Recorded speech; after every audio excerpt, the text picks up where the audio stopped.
Magandang araw. Ako po si Mark Lester Liran. Ito po ang aking daily devotion. Post tenebras lux, after darkness, light.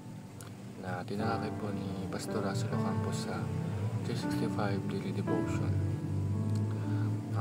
Bible verse po ngayong araw ay galing sa John chapter 1 verse 5. Ang sabi po dito ay, "The light shines in the darkness, and the darkness has not overcome it."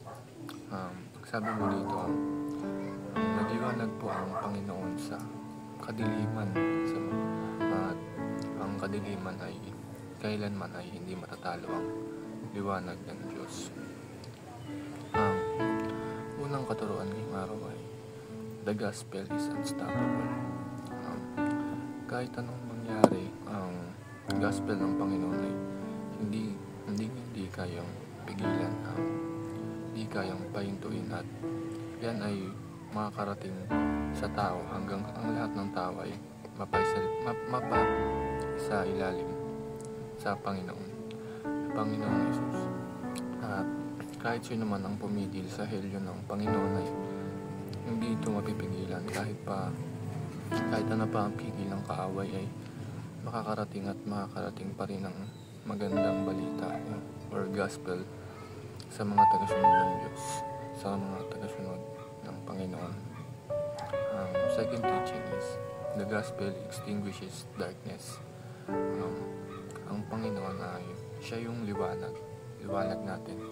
At pag ang Panginoon ay dumating sa ating sarili, sa pamilya, sa mga kaibigan or sa bansa, ay magliliwanag ang Panginoong Jesus. At kung tayo ay nababalot sa kadiliman or tayo ay nababalot ng problema, ito ay mawawasak dahil kailanman ay hindi mananalo ang kadiliman sa liwanag ng Diyos.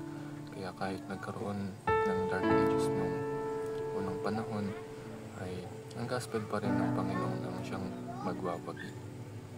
Ang huling katuruan ngayong araw ay, the gospel cannot be snuffed out. Ang helyo ng Panginoon ay kailanman ay hindi mamamatay. Hindi ito yung liwanag ng kandila na nagliliwanag tapos mamamatay ang apoy at makikita mo na usok na lamang dito. Hindi po ganun, dahil nandito po yung sa Bible verse natin na John 1 verse 5, the light shines in the darkness, and the darkness has not overcome it. At kahit sa Satan ay walang power sa gospel, walang makakapigil sa gospel ng Diyos. Kahit sino pang mga tao na pumigil dito, magbabagi pa rin ang helyo ng Panginoon at sasakupin ng magandang balita o sakupin ni Jesus ang buong mundo hanggang sa tayong lahat ay lumuhod sa Kanya. Yun lamang po.